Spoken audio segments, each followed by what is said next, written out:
Bienvenidos todos. Vamos empezando entonces esta nueva aventura con el libro de los Hebreos.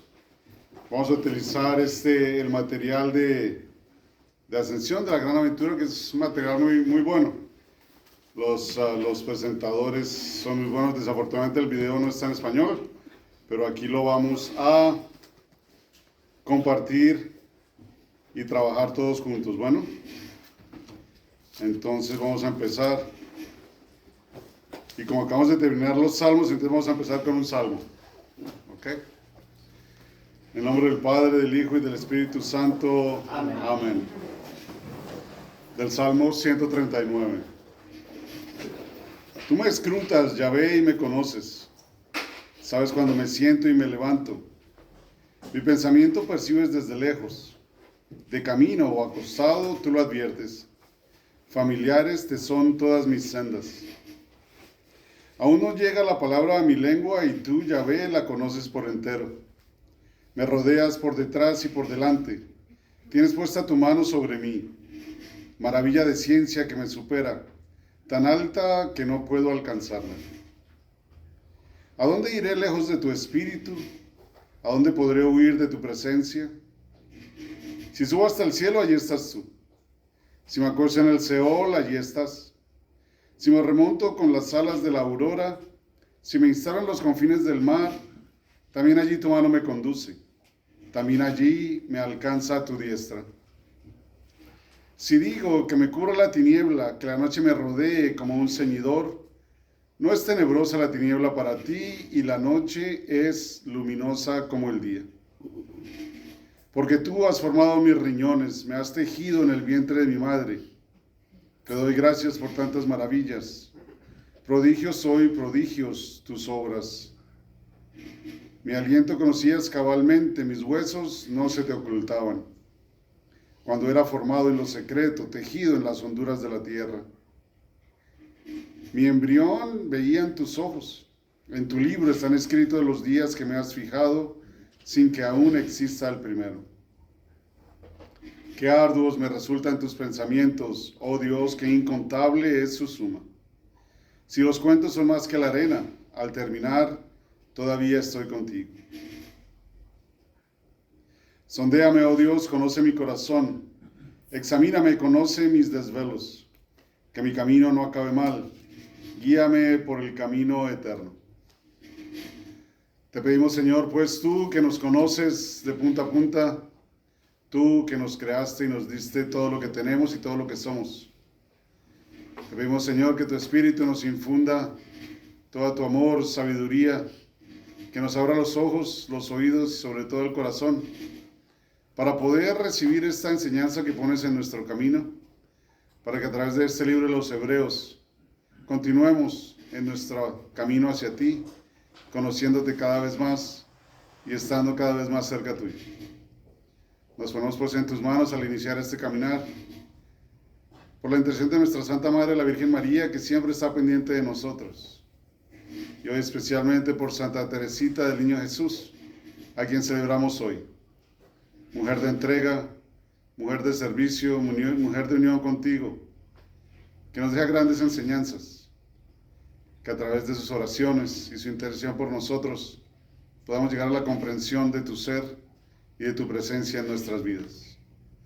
Nos ponemos pues en tus manos, en el nombre del Padre, del Hijo y del Espíritu Santo. Amén. Muy bien. Entonces, empecemos el libro de los Hebreos. ¿Es del Nuevo o del Antiguo Testamento? Del Nuevo. Del Nuevo Testamento, ¿verdad? Entonces es posterior a Jesús. Espero alguno lo haya leído, ¿verdad? Vamos aquí a meternos en este libro y ojalá sacar todas las grandes enseñanzas que tiene este libro para nosotros. ¿Ok? Primero, bueno, pues tenemos ahí en sus libros, ven más o menos cómo va a empezar el material, ¿verdad? Desafortunadamente, pues no tenemos, como les decía, no tenemos el video en español, pero aquí con nuestras presentaciones y discusiones, pues vamos a tomar el lugar del video. Entonces tenemos el libro y como siempre hay trabajo en casa. Hay trabajo en casa. ¿Ok? Entonces aquí al principio van a ver ahí donde está que el primer paso pues es la preparación en casa. ¿Ok? Después vamos a discutir y después vamos a revisar las respuestas que también vienen aquí en el libro.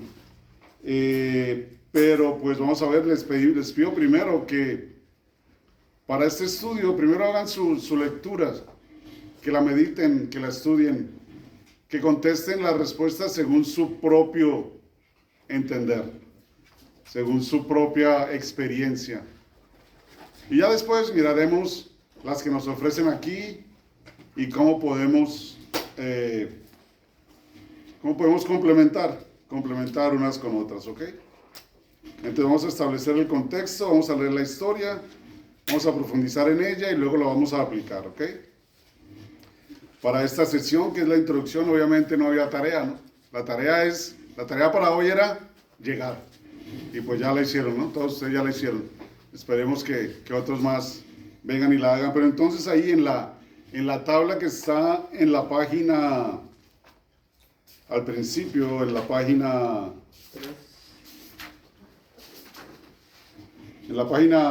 X o 10X, 10 romana, está ahí la tabla con todas las lecturas, ¿ok? Como ven, para la semana entrante, pues hay un buen número de lecturas adicionales. Todas estas complementan. ¿Por qué? Porque de cierta manera van a tener referencias en hebreos a estas lecturas, o las lecturas, de alguna manera, digamos las del Nuevo Testamento, pues van a complementar y a fortalecer la idea que nos está dando los hebreos. Y todos tienen el catecismo, ¿verdad? Entonces vamos a volver a abrir el catecismo también. ¿Ok? Acuérdense que todo esto es una unidad. ¿Ok? No hay nada suelto. Entonces siempre regresaremos a la base, siempre regresaremos a lo mismo. Unas pocas notas de esto y bueno, empezamos con la primera sesión. En esta sesión vamos simplemente a ver una introducción a lo que es el libro, ¿ok? Entonces, en las escrituras, ayer, alguien supo cuál era el santo que celebramos ayer, qué solemnidad celebramos ayer, la de qué memorial celebramos ayer. No. Aquel que escribió la Vulgata. San Jerónimo. San Jerónimo, un santo de la iglesia primitiva, que fue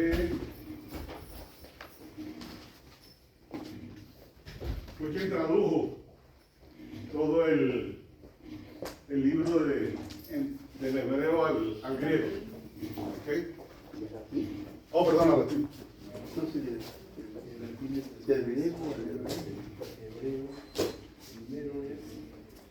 ¿Ok? Entonces San Jerónimo tenía una frase muy diciente: ignorancia de las escrituras es ignorancia de Dios, de Cristo, ¿no? ¿Por qué? Porque si esta es su palabra, pues es para enseñarnos. Y solo podemos conocer a alguien cuando conversamos con él, cuando compartimos con él, ¿verdad? Entonces tenemos que aprender, tenemos que conocer estas lecturas, tenemos que conocer qué es lo que dicen, dónde lo dicen, por qué lo dicen, y así entonces tendremos nuestras raíces firmes, ¿no? En los Salmos, ¿se acuerdan que leíamos cómo el árbol que crece al lado del río es el que tiene las raíces fuertes? Porque está alimentado por esa fuente de agua viva que le da la fuerza para tener raíces fuertes. Bueno, al continuar con todos estos libros y meditando y profundizando en ellos, pues eso es lo que estamos haciendo. Estamos fortaleciendo nuestras raíces para que cuando vengan todos aquellos a querer cortar el árbol, a querer sacarlo y sembrarlo en otro lado, pues vamos a tener con qué mantenernos firmes y no dejarnos llevar por falsas enseñanzas, ¿verdad? Entonces, obviamente la Biblia, Antiguo Testamento y Nuevo Testamento, testamento y alianza son sinónimos, ¿okay? Son sinónimos. El Antiguo Testamento es toda la historia de la antigua alianza. ¿Quién hace el partir entre lo antiguo y lo nuevo? Pues obviamente Jesús, ¿ok? Entonces todo lo que es previo a Jesús es lo antiguo, el Antiguo Testamento y la antigua alianza. Todo lo que es posterior a Jesús es parte de la alianza nueva y eterna, ¿ok? Nueva y eterna, porque solo hay un sacrificio, ¿ok? Nos acordamos que cada alianza necesitaba, ¿qué? Dos partes, ¿no? Dos partes para comprometerse. Una alianza es un compromiso. Entonces necesitaba dos partes para comprometerse. Las dos partes tenían responsabilidades, tenían obligaciones, tenían compromisos. Y para sellar la alianza siempre se necesitaba, ¿qué? Un pacto. Bueno, la alianza es el pacto, pero para sellarla, ¿qué se necesitaba? El sacrificio, la sangre, ¿ok? La sangre. Y al final, después de derramar la sangre por el sacrificio, ¿qué se tenía? ¿Qué se hacía con la carne del sacrificio? Se la comía. Sí. El sacrificio, se alimentaban del sacrificio, ¿no? En la primera Pascua, pues había que matar la oveja, ¿no? Y después de tenerla preparada, pues se la comían rápido para salir caminando. Entonces, en esas alianzas siempre había un sacrificio. Y la última alianza, la alianza nueva y eterna, es cuando Dios mismo provee la oveja, provee el cordero. ¿Y el cordero es quién? Jesús. Jesús, ¿no? Jesús. Entonces Jesús, el cordero de Dios, derrama su sangre y sella la nueva alianza y eterna. Y este libro, este estudio, así es como lo llamamos, Hebreos, la alianza nueva y eterna. ¿Por qué?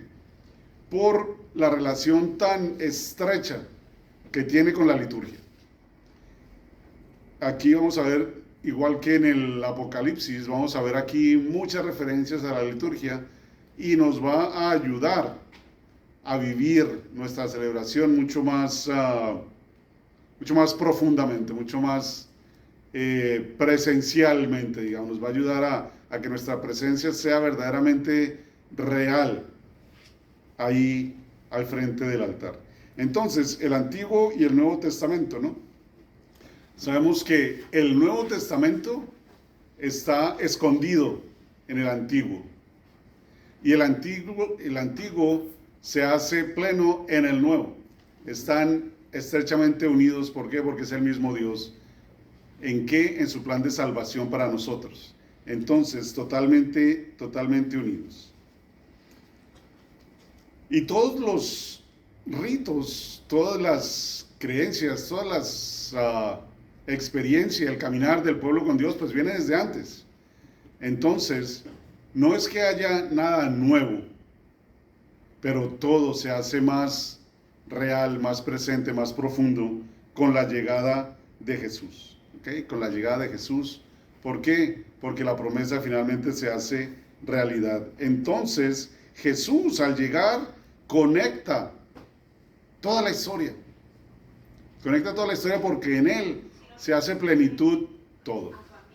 Se hace plenitud absolutamente todo. Entonces, uno de los regalos de este libro de los Hebreos es que es una guía. Es una guía a nuestro peregrinar a Dios.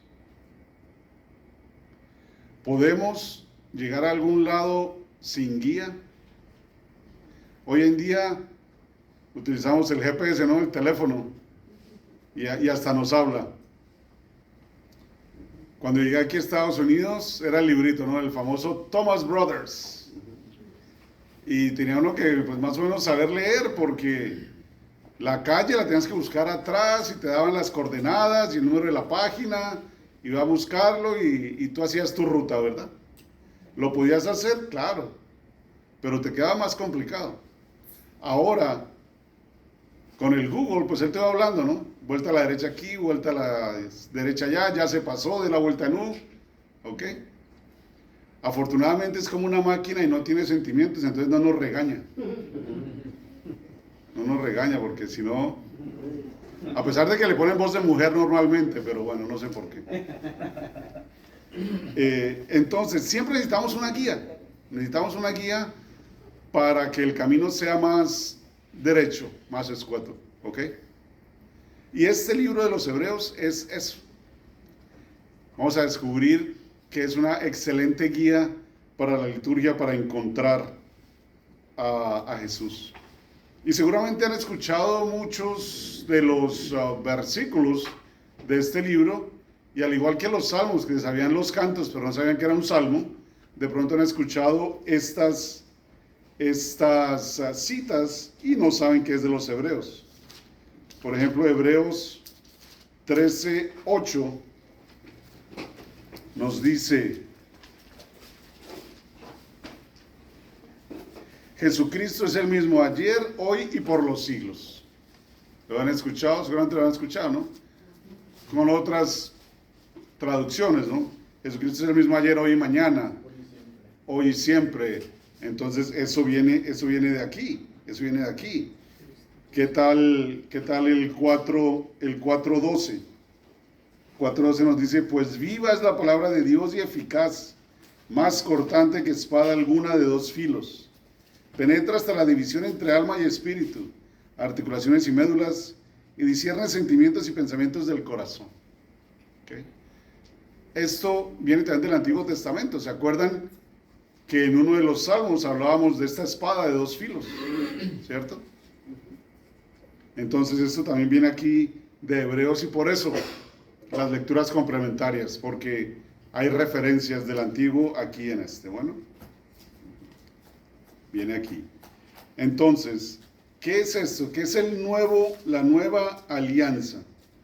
La nueva liturgia. Jesucristo, el Hijo de Dios, viene y se hace hombre y camina entre nosotros. ¿Para qué? Para darnos una nueva vida. Por lo tanto, si nos da una nueva vida, Él renueva todo. Y esta vida litúrgica que traían los israelitas, entonces la hace nueva. Y la hace nueva realmente no creando algo nuevo, sino volviendo a las raíces. Volviendo a las raíces. Acordémonos en el Éxodo, cuando Abraham regresa de ganar una victoria y se encuentra con el rey sacerdote Melquisedec. Le hace la ofrenda, ¿verdad? Y le ofrece el pan y el vino. Y entonces se habla del sacerdote Melquisedec. Y él no tenía nada que ver con los israelitas. Y él no era un levita, obviamente, ¿verdad? Pero después, cuando viene el Éxodo, cuando viene Moisés después, y vienen ya los problemas de los israelitas que empezaron a caer, que empezaron a alejarse, vienen las 12 tribus, y Moisés deja a los levitas como encargados del arca de la alianza, ¿verdad? Entonces ahora los sacerdotes tienen que ser de esta familia, única y exclusivamente de esta familia. Y de ahí viene como las 11 tribus tenían todas labores, tenían todas tierras, tenían en qué trabajar, pero los levitas no tenían nada.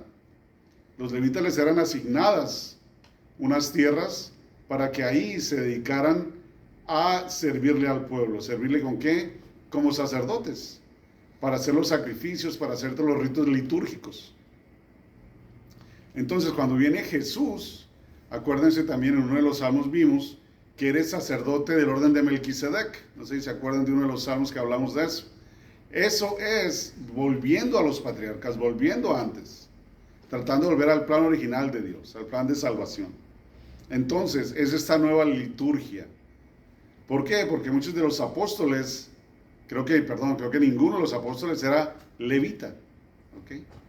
Zacarías, el papá de Juan el Bautista, y por lo tanto Juan el Bautista también, ellos eran sacerdotes. Zacarías era un sacerdote y pertenecía, obviamente, si era uno de los sacerdotes, pertenecía a los levitas. Pero no Jesús. ¿De qué tribu era Jesús?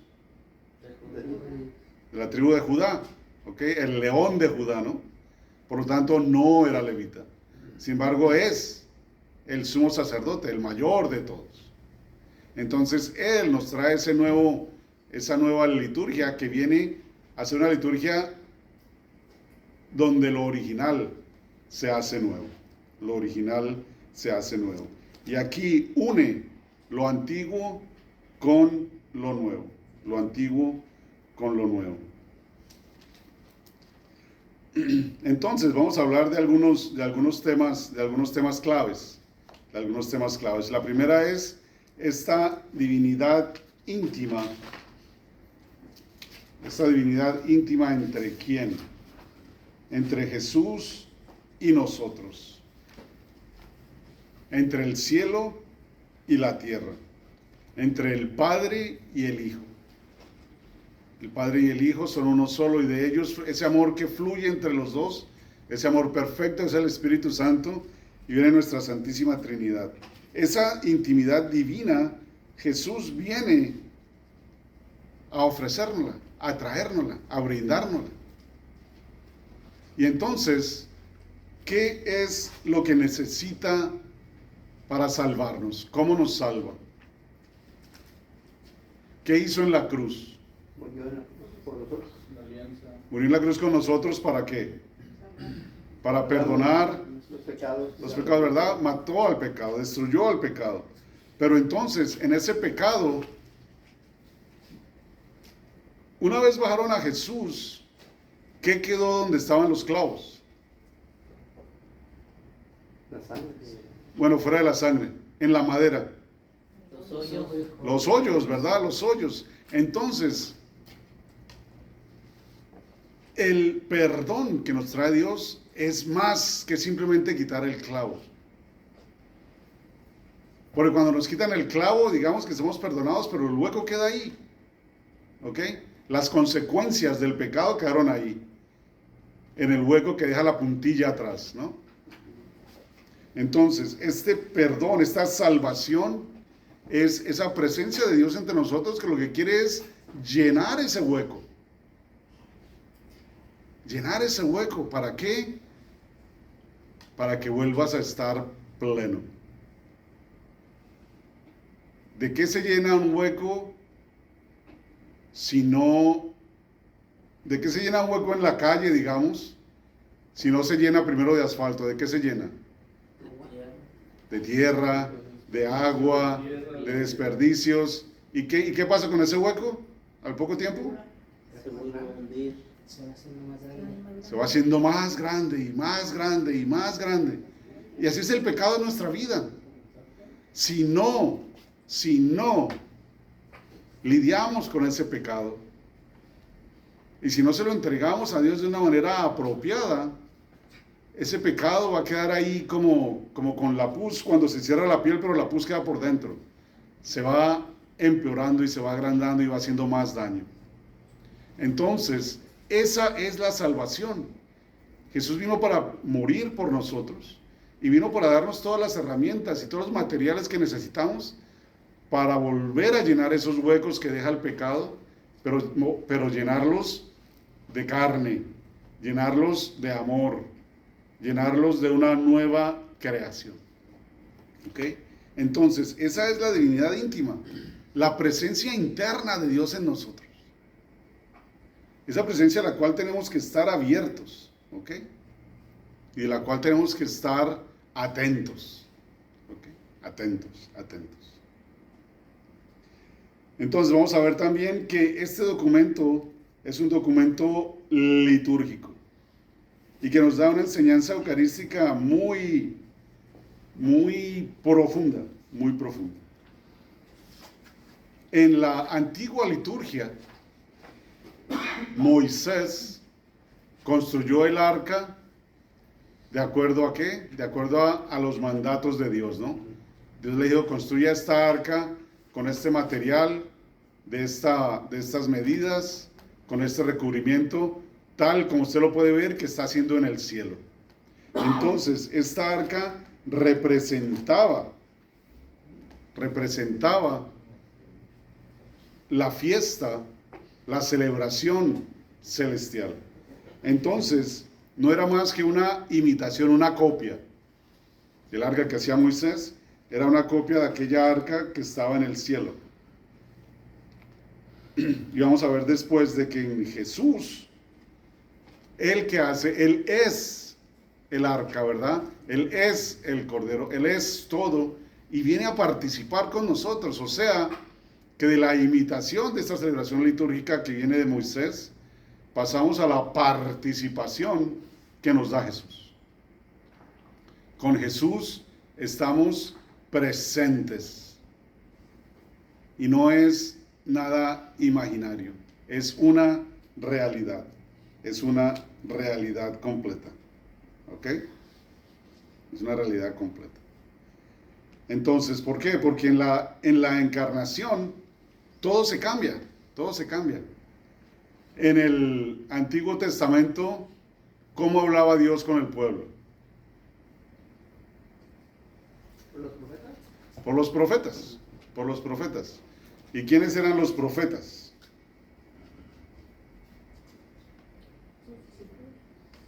¿Cómo? ¿Sus discípulos? No, en el Antiguo Testamento. ¿Quiénes eran los profetas? ¿Cómo eran los profetas? ¿Quién era un profeta? Elías. Elías. Ok. ¿Y quién era Elías? ¿Quién era Isaías? Personas inspiradas por el Espíritu Santo, por Dios. Eran personas inspiradas y eran humanos. Ujú. Eran pecadores, ¿verdad? Eran pecadores también. Pero por Dios, por su llamado, entonces ellos, gracias a la gracia de Dios, se convirtieron en mediadores, ¿verdad? Dios viene, ellos se renuevan en Cristo, saben del mensaje y hacen de mediadores, ¿para qué? Para que el pueblo se entere del mensaje. A través de Moisés nos llegaron los 10 mandamientos, que son la ¿qué? La ley. La ley. Pero la ley en sí, ¿salva o no salva la ley en sí? No salva. La ley no salva, ¿verdad? La ley nos da guías en cuanto a cómo debemos llevar nuestra vida. Pero si solo vivimos esa ley porque es la ley, eso no va a salvar porque no va a traer una conversión profunda en nosotros. El problema es del corazón, que el corazón es el que tiene que cambiar para que esta ley ya no sea una carga, sino que sea un fruto. Y ese cambio de corazón es lo que hace Dios. Esa es la salvación, eso es lo que vino a hacer Jesús. Entonces por eso San Pablo, en una de sus cartas nos dice para que seamos libres de la ley. Libres de la ley. ¿Qué quiere decir eso? Jesús dijo que Él no iba a cambiarle una letra a la ley, que todos se tenían que cumplir. Pero entonces San Pablo dice que vamos a ser libres de la ley. Parece que se estuvieran contradiciendo, ¿no? Al fin, que tenemos la ley o no tenemos la ley.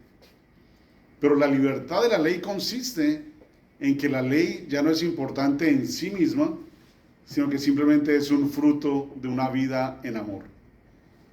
Entonces, antes no rompía la ley porque pues sabía que me iba a causar un daño. Antes no me pasaba una luz en rojo porque sabía que si la policía me veía, me iba a dar una multa. Ahora que tengo amor y veo una luz roja, paro. ¿Por qué?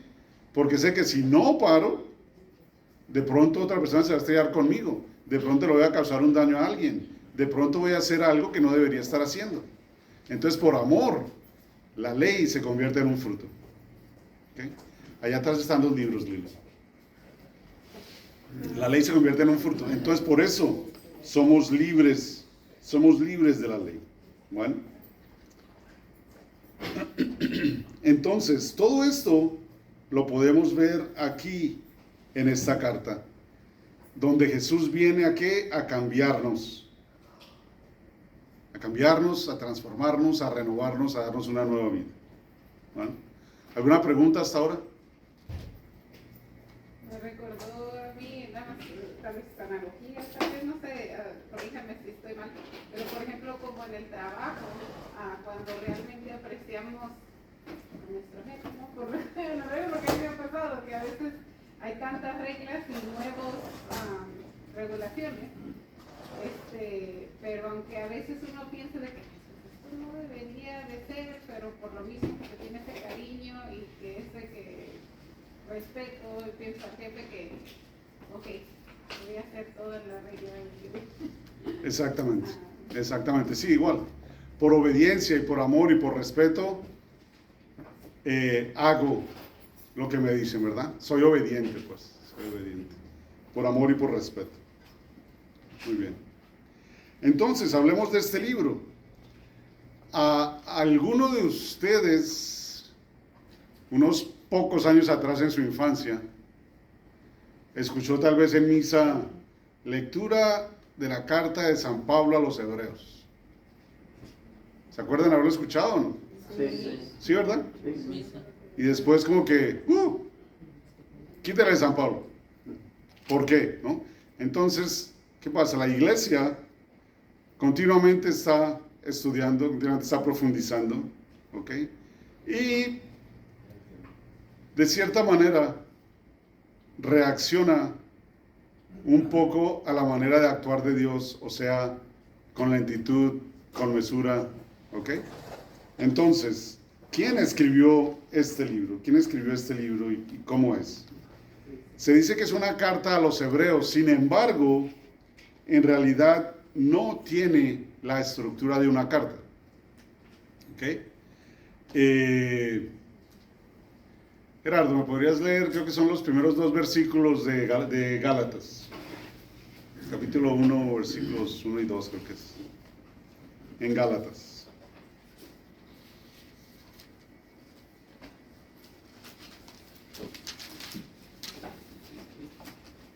¿1 y 2? Sí.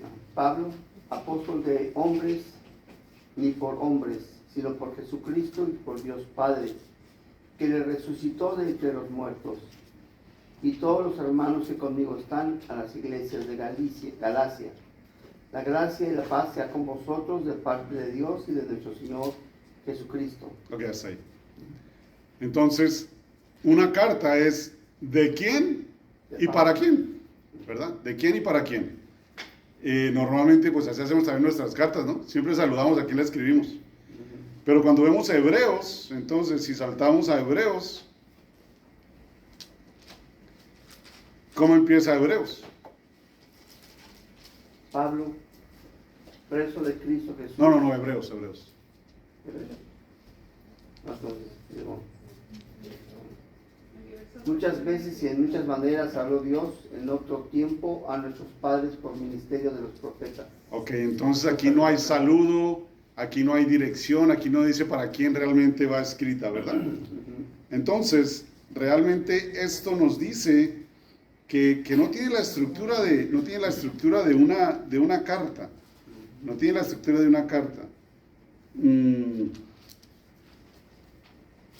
Vamos a 2:5. Roberto, ¿podrías leer 2:5? ¿Cuál? ¿Hebreos? Sí, Hebreos.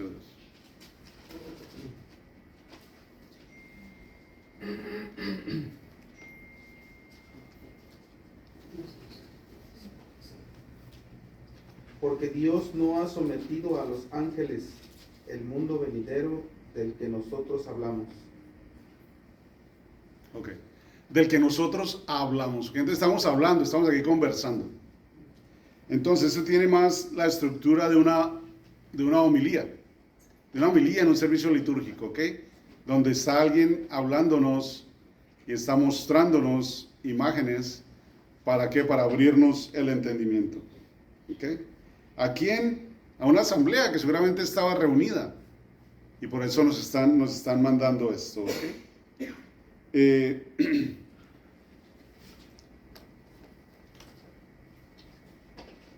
Entonces, después, para aquellos que la leyeron en griego, en el idioma original, pudieron ver la calidad del griego.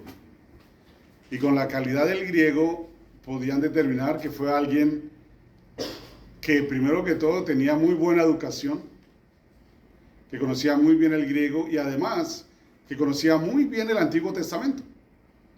¿Ok? Todas estas características podrían ser las características de Pablo. Sabemos que Pablo era muy bien educado, sabíamos que era fariseo y romano también, ¿no? Era israelita y romano también. Era muy bien educado y conocía los lenguajes. Entonces se le podría decir que fue Pablo, por ese lado se podría. Sin embargo, cuando estudiamos más y comparamos las otras cartas, entonces vemos que hay algunas palabras claves de Pablo, de sus otras cartas, que no están aquí. Por ejemplo, una de esas, en Cristo, ¿verdad? En Cristo. Y otra, Pablo siempre se metía, digamos, dentro de sus cartas. Y aquí vemos que pues no, en esta no está. Entonces, por esas diferencias, pues se sabe de que no fue Pablo. ¿Quién pudo haber sido? Seguramente un discípulo de Pablo. ¿Ok? Pero no tenemos la certeza de quién fue. Pudo haber sido Apolo, pudo haber sido Timoteo, pudo haber sido Silas, no se sabe, ¿no? No está escrito en la carta y tampoco han encontrado ningún otro escrito apócrifo que dé alguna pista, pues, de quién pudo haberlo escrito. No se pregunta quién era Apolo. Eran discípulos de Pablo, eran acompañantes de él en sus viajes. Esos nombres, por ejemplo, los encuentras en Hechos de los Apóstoles. O sea, aquí dice que ¿cómo se llama? Que se lo...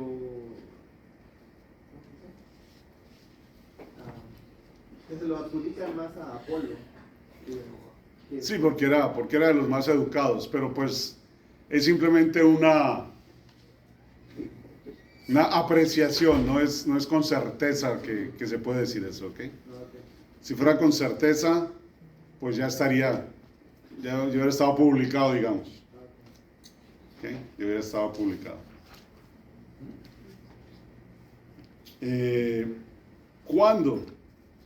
¿Cuándo fue escrito este libro, esta carta, esta homilía? En la homilía podemos ver de que hay referencias a que aún hay sacrificios, a que todavía hay sacerdotes en el templo y que hacen estos sacrificios por el pueblo. Entonces, si hay referencias a eso, quiere decir que el templo todavía existe. Sin embargo, también hay referencias a la destrucción venidera. Seguramente ya había amenazas. ¿Ok? Entonces, poniendo estos dos juntos, sabiendo que el templo fue destruido en el 70, entonces se estima que esta carta fue escrita en algún momento en la década de los 60, después de Cristo. ¿Ok? Después de Cristo. ¿Por qué? Porque la destrucción no ha llegado, pero está por llegar. ¿Ok? Por ejemplo, los sacrificios, Eusebio, en Hebreos, capítulo 10, versículo 11.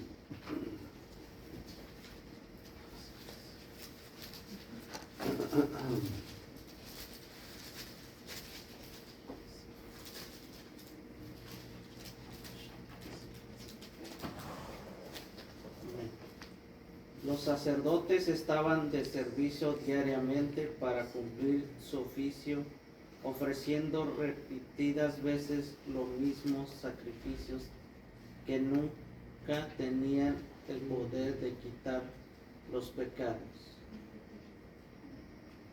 Okay. Entonces, hace esa referencia a los sacrificios, ¿verdad? Y como estos sacerdotes, sumos sacerdotes, normalmente siempre expiaban los suyos propios primero y después los del pueblo. Totalmente diferente a Jesús como lo hacía, ¿no? Porque no tenía ningún pecado que expiar. Entonces por eso él es el sacrificio único y perfecto por nosotros. Bueno, y si miramos José, ¿qué tal? Capítulo 8, versículo 13. De Hebreos. ¿Estás ahí en Hebreos? Sí. Capítulo 8, versículo 13. 13. Sí.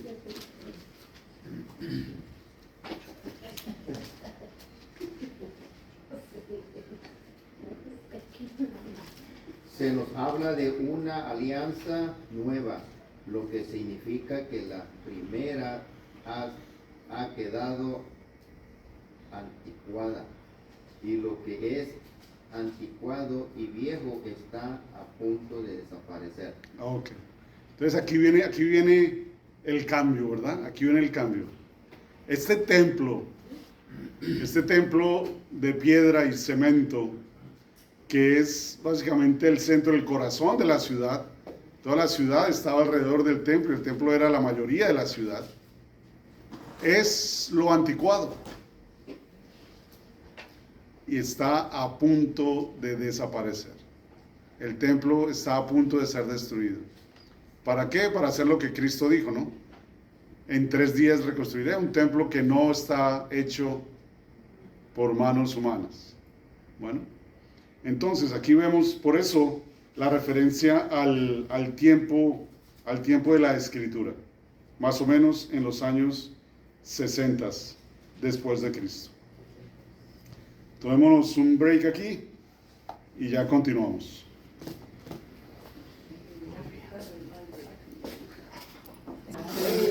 Bueno, entonces continuamos.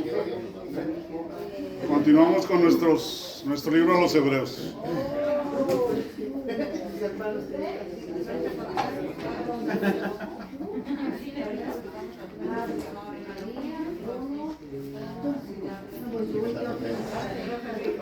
Entonces, ¿estamos listos?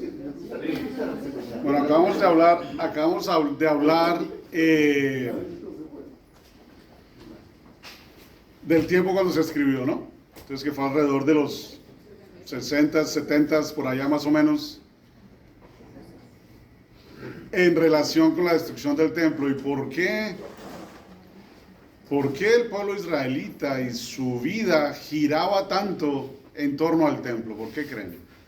¿Qué ideas tienen de eso? Con lo que han visto Pues Dios del era el Antiguo centro Testamento. de los israelitas. Señor. Dios, Jehová era el centro de ellos, era su Yahweh. O sea, Ok. todos eran el centro de toda de su historia y de su cultura era Dios, que los había guiado, sacado desde Egipto y los había llevado a diferentes lugares, ¿no? Ajá. Y por eso creo yo que era muy importante siempre estar en el templo dando gracias y alabando a Dios. Exactamente. Entonces, digamos que en la teoría y en el deseo de ellos, por lo general, pues Dios estaba en la base, ¿verdad? ¿Por qué? Porque siempre, desde sus ancestros, desde Abraham, que vienen, digamos, siempre Dios, Yahvé, siempre ha estado presente. Cuando le clamaban, siempre los escuchaba. Y le clamaron en Egipto y vino y finalmente los liberó. Desafortunadamente, como buenos humanos, muy rápidamente se olvidaban de su Dios. ¿Ok? Y necesitaban el control. Entonces, ¿qué fue lo primero que hizo el pueblo cuando Moisés se demoró en la montaña? Hicieron un becerro. Hicieron un becerro de oro. ¿Por qué? ¿Por qué de oro? Bueno, primero porque era lo que más puro que creían que era, ¿no?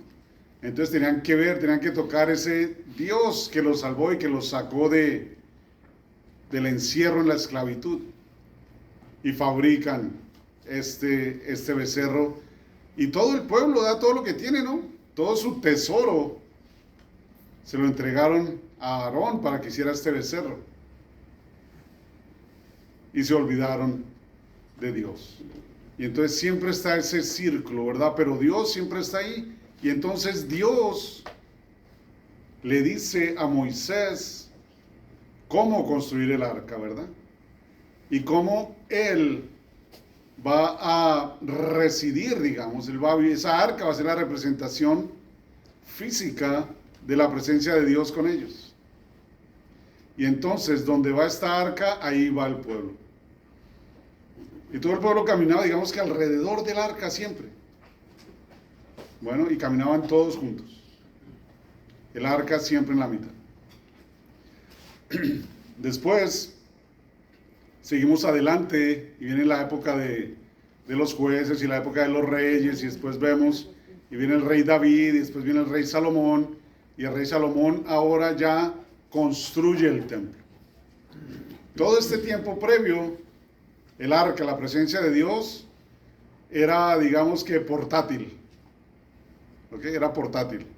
Primero que todo, pues venían por el desierto, ¿no? En su peregrinaje por el desierto.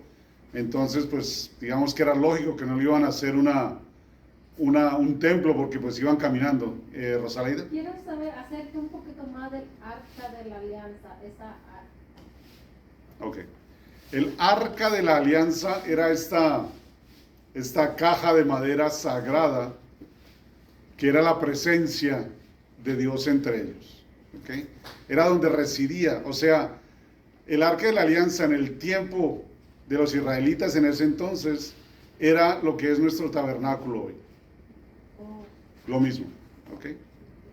Entonces, dentro del arca, ¿qué había? Estaban las tablas de la ley, que es la ley de Dios. Estaba el maná, que es el pan de Dios. Y estaba la vara de Aarón, que es la enseñanza, el poder, el reinado, la realeza de Dios. Y esa arca solo la podían tocar, solo se le podían acercar los que estaban autorizados, que eran los levitas. Eran los levitas.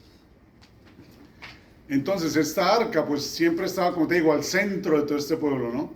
Era toda esta multitud de las 12 tribus que iban caminando por el desierto.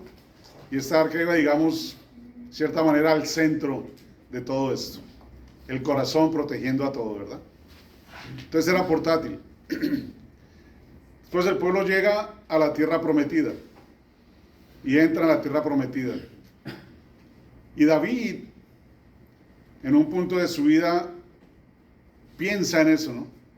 ¿Cómo es que yo tengo este palacio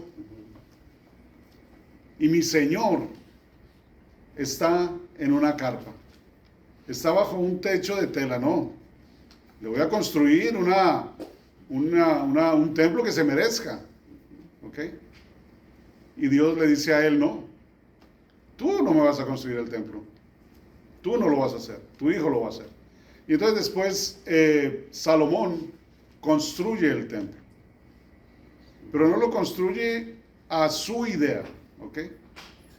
Lo construye según las direcciones que le dio Dios. ¿Ok? Entonces, nosotros, ¿cómo somos creados? A imagen y semejanza de Dios. El templo, ¿cómo fue construido? Por instrucción de Dios. Por instrucciones de Dios. ¿Ok? Por instrucciones de Dios. Entonces, Él es el que siempre toma la iniciativa. Y este templo tiene el Santísimo, el Santo de los Santos, en el centro.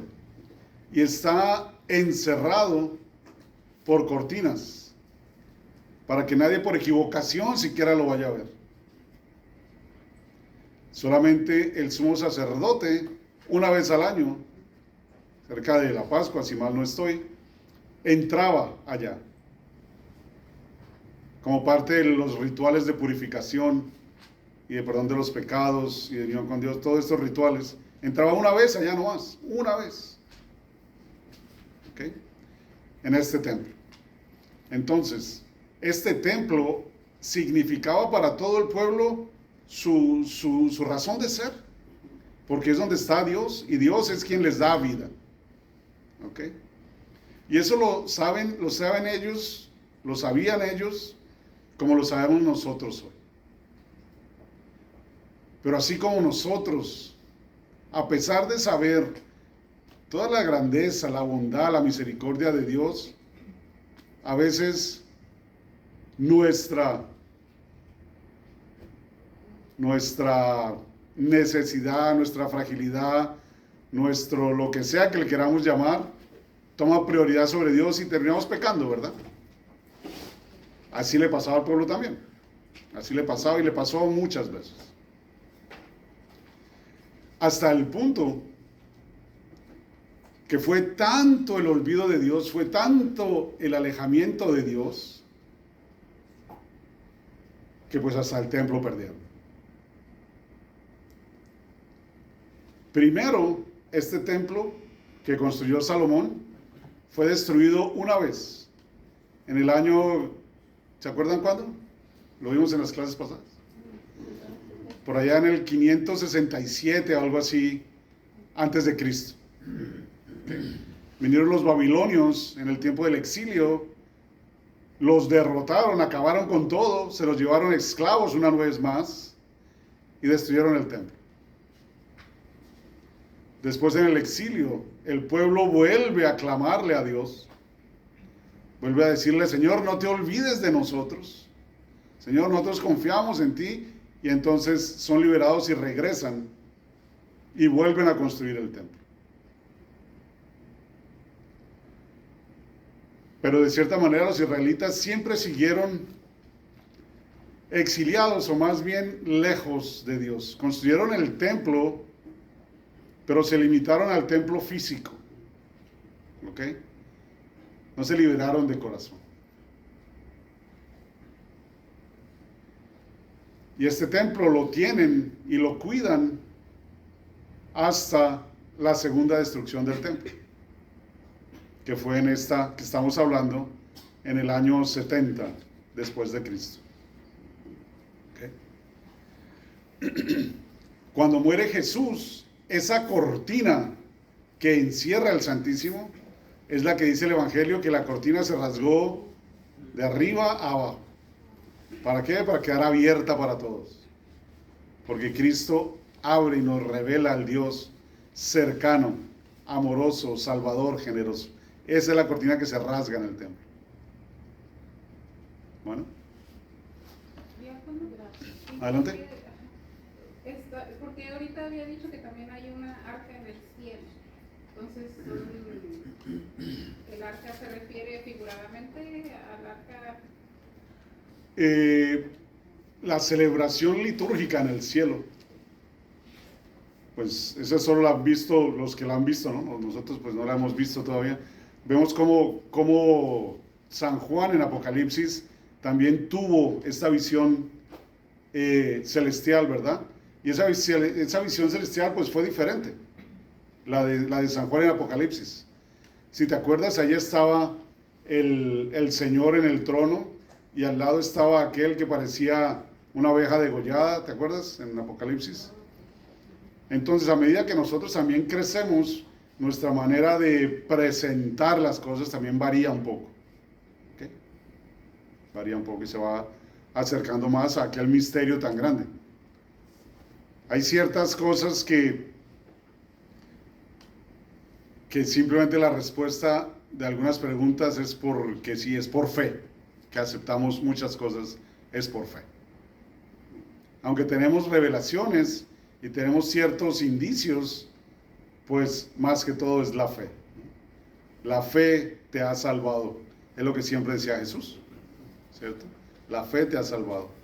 Y aquellos que no tenían fe, pues no podían recibir ninguna gracia de Dios, porque no creían que Dios fuera capaz de esas gracias. Entonces no podían recibir nada. No podían recibir nada. Entonces, ese era el significado tan grande del templo. El templo era el todo del pueblo. Y cuando pierden el templo, pues pierden su razón de ser, digamos. Pierden su razón de ser. Y después de esto, más o menos contemporáneo, pues viene también el emperador Nerón, ¿no? Que fue donde hubo también una gran persecución. Y ahí fue donde murieron San Pedro, San Pablo y muchos otros. Pero esa no fue la primera persecución de la iglesia. La de Babilonia fue la primera. Digamos que sí. Pero incluso en el Nuevo Testamento, ¿cuál fue la primera persecución de la iglesia? ¿En el nuevo? El de los apóstoles. ¿Antes?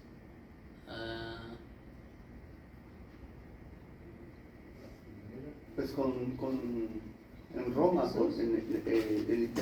Roma realmente decretó que había que terminar con los cristianos porque habían quemado Roma. Antes, ¿quién murió alrededor del año Esteban. 33? Esteban. Alrededor del año 33. ¿No fue Esteban? ¿Quién murió a los 33 años más o menos? Jesús, ¿verdad? Jesús fue de cierta manera víctima de esa persecución de los fariseos. No. ¿Sí? ¿Y quién era un gran defensor de Dios según la cultura fariseica? ¿Y cómo se llamaba antes? Saulo de Tarso. Saulo de Tarso, ¿no? Entonces ellos estaban persiguiendo al camino, ¿no? Antes no se llamaban cristianos, era el camino. Entonces esa primera persecución estaba ahí. Y todos estos que seguían a Cristo, que estaban convencidos, pues estaban siendo perseguidos. Por eso vemos ahí que ni siquiera querían hablar con Saulo en ese tiempo, ¿no? Porque decía, Señor, eso fue lo que le dijo, ¿quién? Ananías, ¿no? Ananías, sí. Señor, este viene aquí a acabar con nosotros, ¿cómo es que voy a ir a hablar con él? Y ya Jesús le dice, ¿no? Ve porque él es el elegido y va a hacer un gran trabajo para mí. Y ahí viene la transformación, la conversión de Pablo. Pero entonces ahí viene toda esa persecución. Y entonces por todos estos años, todos estos, llamémoslo cristianos, estaban siendo perseguidos. ¿Okay? Y durante esta persecución, pues también se acordaban, imagino yo, de todas estas enseñanzas de Cristo y después ven que el templo finalmente se acabó. Llegaron al 70 y el templo no queda, como dice Jesús, piedra sobre piedra. No queda piedra sobre piedra. Y es cuando empiezan entonces también, o continúan en ese crecimiento y viendo el nuevo templo de Jesucristo. Destruyan este templo y yo lo reconstruiré. En su resurrección, Él nos da el nuevo templo, que es Él mismo. Él es el templo. Ya como en los tiempos de Hitler también eran perseguidos, ¿no? ¿En los tiempos qué? De Hitler, Adolfo Hitler. En los tiempos de Hitler los que más fueron perseguidos fueron los judíos, ¿no? Todo aquel que fuera relacionado con la raza judía, a la cámara de concentración, ¿no? Sí, todos los laboratorios que hizo el Hitler con toda esta gente. Sí, también. En algún momento veremos el trasfondo espiritual de estos desastres con estas guerras, ¿no? En la Segunda Guerra con Hiroshima y todo eso, ¿no? ¿Eso fue la segunda o la primera? La segunda. Entonces pues veremos todo eso, ¿no? Entonces este templo, digamos, podríamos llamar aquí a nuestra iglesia nuestro templo. A través de este estudio, pues ojalá se convierta en lo que debe ser el templo, donde lo importante no son las paredes, lo importante no son las imágenes, donde lo importante es aquel a quien vamos a encontrar, aquel con quien nos vamos a unir, aquel que nos viene a dar una vida nueva. Y la importancia de este lugar obviamente es que ahí lo podemos encontrar. Y ahí lo celebramos, pero porque Él es nuestra fuente. ¿Okay? Él es nuestra fuente, Él es nuestro centro. Entonces, nosotros estamos en ese caminar, en ese peregrinar a la casa de Dios. Y somos llamados ¿a qué? A fortalecer nuestra fe, nuestra esperanza y nuestro amor, para perseverar y poder salir victoriosos ante todas estas tentaciones que nos trae el mundo, ¿no? Para que nuestra debilidad se pueda hacer fuerte con Cristo en nosotros. Todo lo puedo en aquel que me fortalece. ¿No? Ese no es de Hebreos, pero pues la tenemos presente porque todo está en Él. Todo está en Él. ¿Alguna pregunta hasta ahora? Sí, se habla de que Jesús murió a los 33 años y que fue más o menos en el año 70, No. ¿no? El año 70 fue la destrucción del templo. Del templo. Ok. Cuando empezó el mundo, cuando empiezan los libros, el libro de Moisés, primero Génesis y luego Moisés y todo eso, Viejo Testamento, no hay un indicio de cuáles años son esos, o cuando Jesús llegó a la tierra, que nació, que era empezando un ciclo, como ahora empezamos en 2000, 2001, 2002. ¿Cuál es el tiempo de esos tiempos que vivieron estos grandes profetas que tenían la comunicación con Dios por medio de visiones, de sueños? No te podría decir no sé yo, no sé si con certeza cuándo, ¿ok? Sabemos por los escritos y todos sabemos el tiempo cuando nació Jesús, ¿ok? Y sabemos de la importancia de Jesús, que ahí se parte la historia, ¿no? Sí. Así como en matemáticas que tenemos los ejes y de aquí para acá es positivo y de aquí para acá es negativo, ¿no? Así es. Entonces, ese es el 0 para iniciar la nueva alianza y el 0 para contar la antigua alianza. Porque los Okay. hebreos supuestamente anduvieron 40 años perdidos en el mismo, por su forma de actuar. De no ser Exactamente. fieles. Se habla de 40 años, pero ¿cuáles son los años de Elías, de Jeremías, de Job, de Jonás? Exactamente. De Josué, Entonces, José? ajá. Aquí tengo un Yo dato. tengo idea de que el primer templo fue destruido más o menos en el 560 antes de Cristo. Y por ese tiempo hubo los profetas. Tengo entendido que los libros de Moisés fueron como 2000, 3000 años antes de Cristo. Algo así, no estoy muy seguro. ¿Qué dices, Gerardo? Sí, aquí en Google dice que el primer año del calendario hebreo, que son los judíos, corresponde al año de la creación del mundo, que según los astrónomos hebreos fue el 7 de septiembre del 3760 antes de Cristo. Bueno, pero todo eso realmente son ciertas apreciaciones, ¿no? Así es, así. Si vamos a todos los hallazgos, ¿cómo se llama? De la antropología, no, Arqueología. arqueología, pues vemos que el mundo tiene como millones de años, ¿no? Ah, claro, sí. Entonces, Eso es lo que yo creo que que muchos entonces millones lo que pasa y lo que tenemos que mirar también es que es la relatividad, digamos, del tiempo. Nosotros tenemos, en nuestra limitación, tenemos cierta necesidad de saber y de enmarcar todo dentro de los parámetros que conocemos. ¿Ok? Entonces, y pues esto no ha cambiado en los últimos miles de años del hombre, ¿no? El hombre en realidad no ha cambiado, ¿verdad? Somos igual de animales que antes. Entonces necesitamos controlar de que cuántos metros, de que cuántos días, de que cuántos segundos, de que cuántas personas, ¿sí? Ahora, entonces, todas estas referencias a medidas, tiempos, dineros, edades, ¿ok? Simplemente son parámetros. Algunos pueden ser literales, pero si no, son parámetros que nos permiten interpretar la idea, ¿ok? Entonces, Dios, de acuerdo a Génesis, pues en 7 días creó, en 6 días creó el mundo y descansó el séptimo, ¿no? Entonces que fueron 24 horas, entonces que a las 12 del día fue que salió el león o a las 3 de la tarde, ¿verdad?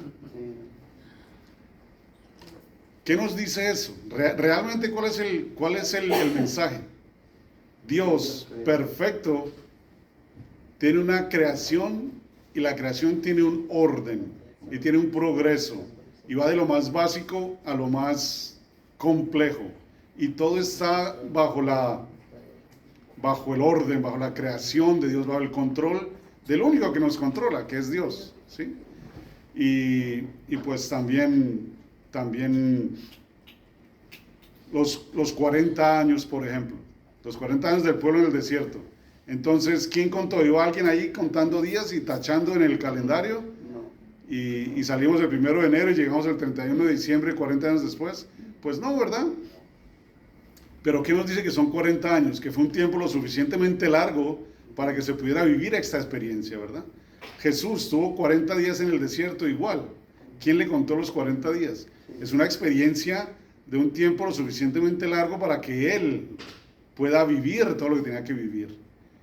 Y entonces vemos y empezamos a ver las relaciones y el significado de todas estas diferentes presentaciones de la Biblia. ¿Okay? De estas presentaciones. Y entonces hay ciertas cosas que se repiten, ¿no? Las 12 tribus de Israel, los 12 discípulos, los 72 miembros del consejo en el tiempo de Moisés, los 72 discípulos que mandó Jesús. Y ciertas cosas aquí para que hagamos la relación y podamos entender de que sí, Jesús es aquel que vino a salvarnos, Él es la plenitud de Dios, y todo lo que se hizo antes, lo único que hacía era mostrarnos el camino a Él. ¿Okay? Moisés era una prefiguración del Mesías que iba a venir a salvarnos, ¿no? Y todos los demás, y como todos vivían sus experiencias en pos de esta nueva y eterna experiencia en Dios. ¿Okay?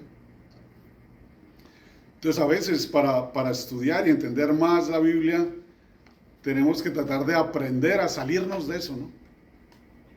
Porque también es un misterio, es algo muy complicado para nosotros poder descifrar, aceptar y vivir esto de la alianza nueva y eterna. ¿Cómo es esto de que el único sacrificio de Jesús hace 2000 años, pues lo seguimos viviendo hoy? Y no es un sacrificio nuevo, ni es una repetición del sacrificio, sino es el mismo sacrificio, que lo colapsamos en tiempo y espacio y estamos ahí, y Él está aquí. Un misterio inexplicable dentro de nuestra humanidad de ahora. Solo va a ser explicable cuando ya nos salgamos del tiempo y del espacio. Ahí ya será explicable, ¿verdad? Por ahora tenemos que cultivar nuestra fe para que toda esta necesidad de control no la afecte. No la afecte.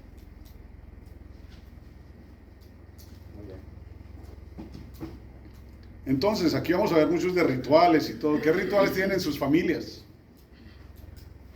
Pues muchos cumpleaños, santos. Cumpleaños, santos, paz, un ritual en tu familia. Un ritual en tu familia. ¿La familia? Un ritual que tengas en tu ¿El Día de los familia. Muertos? El Día de los Muertos. Un ritual, ok. Elvia, un ritual que no sea religioso. Celebrar cumpleaños. Celebrar cumpleaños, ok. De pronto, no sé, el ritual de unas vacaciones, no sé. Todos los 15 de julio nos tenemos que ir de camping. Algo así, ¿verdad? Se te cae el diente y vino el ratón Pérez. ¿Quién llega en Perú? El mismo, Pérez. ¿El ratón Pérez? ¿Y en México? También. ratón vaquero. ¿El ratón qué? ¿El ratón qué? Ahí llega El ratón vaquero. ¿El ratón vaquero? Aquí es que el tren del diente, ¿no? Aquí para los gringos. El Tooth Ferry. ¿Y qué nos dan estas tradiciones? ¿Cómo? Nos unen, ¿verdad? Nos unen. Ay, se le cayó el diente al chino. Bueno, nosotros decimos al chino, ¿no? Al niño. Al pelado decimos nosotros. Se le cayó el diente. Bueno, pues todos vamos a ir a ponerle el billetico o los saludos o lo que sea ahí debajo de la almohada, ¿sí? Entonces estos rituales tienden a eso, a unirnos, a hacernos familia, digamos. Y cuando empezamos a salirnos de estos rituales, pues nos empezamos a alejar de la familia. Nos empezamos a enfriar, ¿sí? De la misma manera pasa con Dios.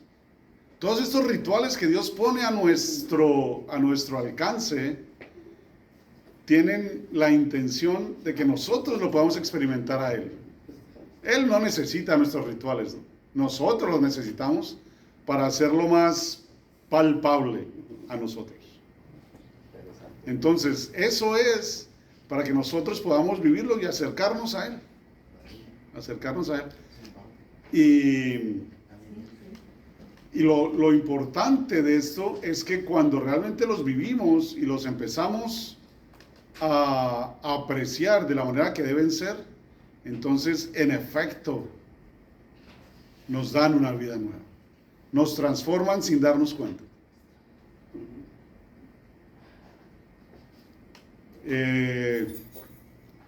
Yo toda mi vida,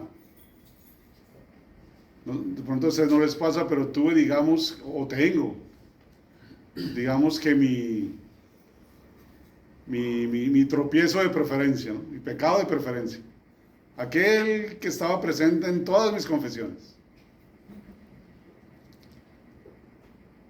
Y últimamente me he dado cuenta en el caminar lento de Dios, en el trabajo lento de Dios, que nos da la oportunidad de crecer poco a poco. Pues ya llevo, no sé, como 1 año, 2 años, ¿no? De que ya he empezado a venir a misa entre semana, casi todos los días, de que rezo mi liturgia de las horas 2 veces por día, casi todos los días, de que venimos a la adoración los viernes. Me he dado cuenta de que ese yugo y ese anzuelo que tenía esta debilidad mía, pues ya como que no está ahí. Y entonces yo ya hace tanto que no caigo. No que lo esté buscando, ¿no? Sino que digo, ya se me fue esa necesidad. Y lo más bonito es que te das cuenta de que puedes vivir sin aquello que creías que era imprescindible en tu vida. Aunque sabías que podía ser malo, era imprescindible en tu vida. Y este caminar con Dios te transforma para demostrarte de que no era imprescindible. No era imprescindible. De que en Él encuentro mi fortaleza. ¿Ok? De que en Él encuentro la verdadera respuesta a mis necesidades, a mis verdaderas necesidades, porque a veces lo que creemos que es una necesidad en nuestra vida no es más que un deseo pasajero y no era realmente necesario, ¿cierto? No era realmente necesario. Entonces, esa es la importancia de los rituales, y los rituales hay que hacerlos y vivirlos con intención, para que realmente representen. Entonces, por eso tenemos que venir, digamos, a misa con intención, no porque toca, con intención, de compartir y de vivir y de experimentar a aquel que viene a hacerse una sola carne conmigo, por gracia de Él, por gracia de Él.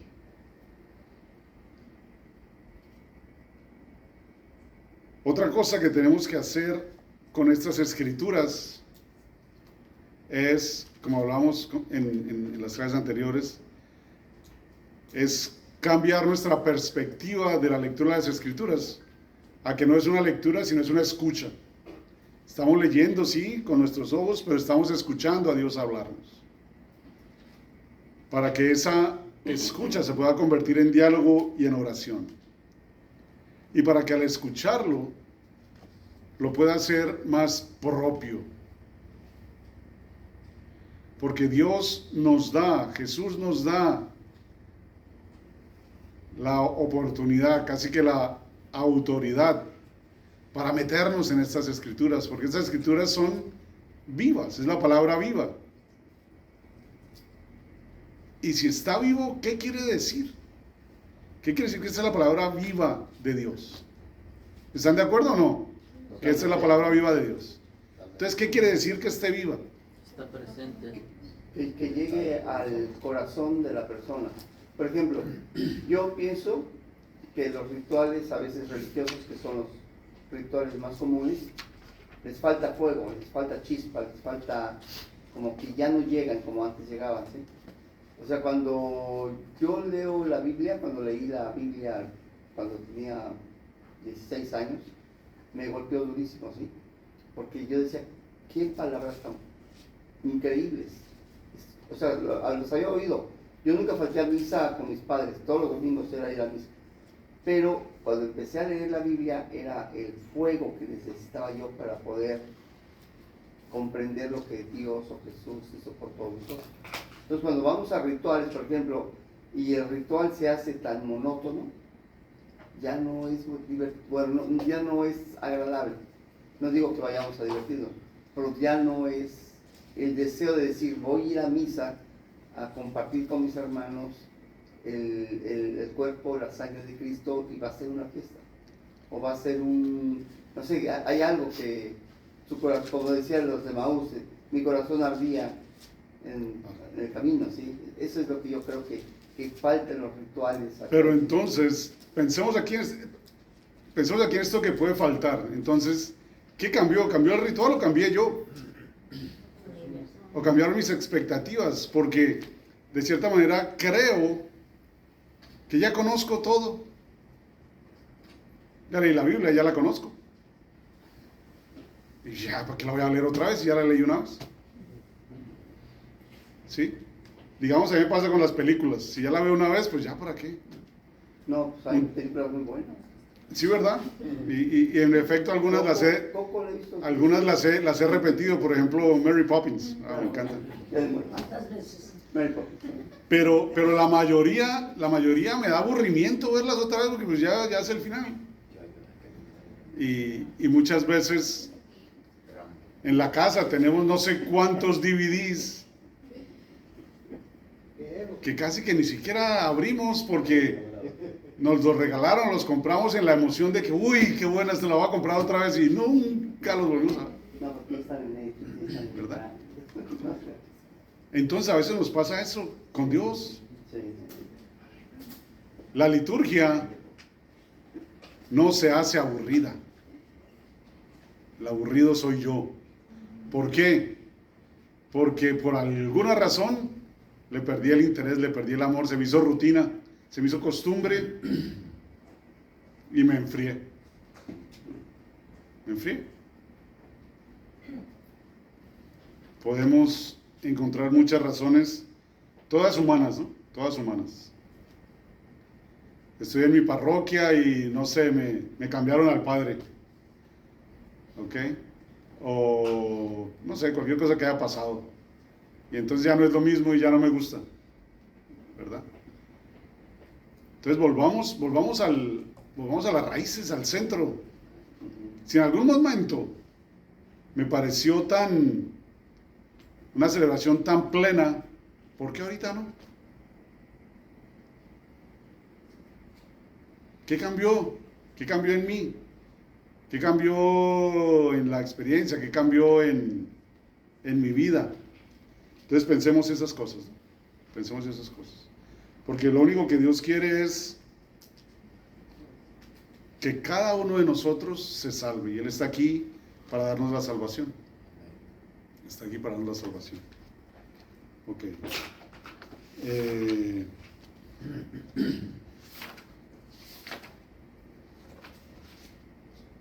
El ritual se hace aburrido porque hay en ocasiones mucha estructura.